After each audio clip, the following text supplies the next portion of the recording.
Muhammed Mustafa'sın, la ilahe illallah, bu canlar sana kurban. Tekbir!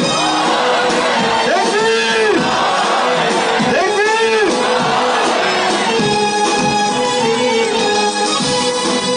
Mustafa'yı canı gönülden seviyoruz.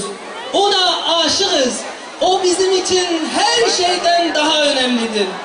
Bizler her şeyimizi onun uğrunda feda etmeye hazır olan bir milletin evlatları olarak ashab-ı kiramın Resulullah Efendimiz'e canı gönülden büyük bir aşkla anam babam sana feda olsun ya Resulullah dedikleri gibi bizler de öyle bir milletiz ki tarih boyunca anamız, babamız, malımız, mülkümüz, evladı, iyalimiz, sahip olduğumuz her şey rahmet yağarken, müjdeci melek gökten inerken, bir nizam günü rahmet yağarken, müjdeci melek gökten inerken, toplar devrilip ateş sönerken, güneşim doldu bir gece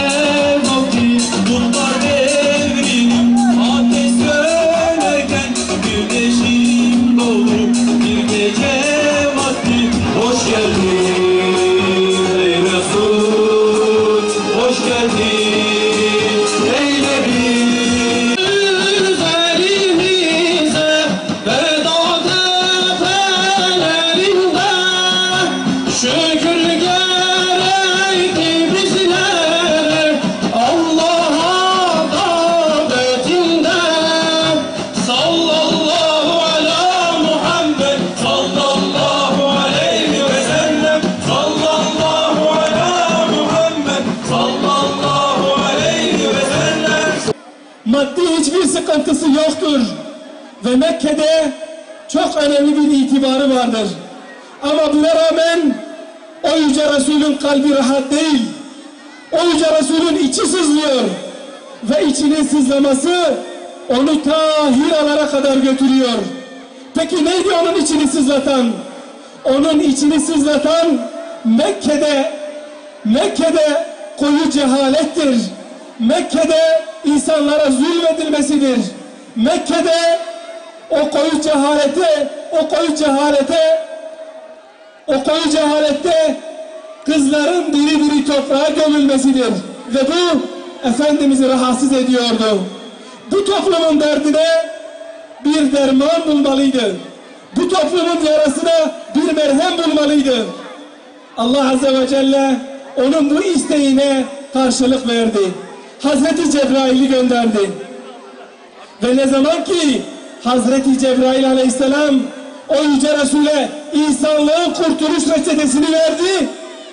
O Yüce Resul 23 sene kardeşlerim, 23 sene artık bitmez, tükenmez bir mücadelenin içerisine giriyor.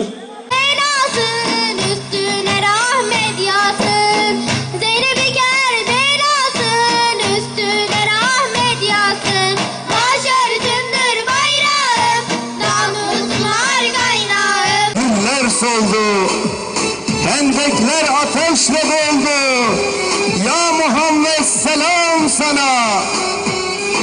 Ama bizler İbrahimce, Nemrutlara direnince, hüzünler döndü sevince. Ya Muhammed selam sana.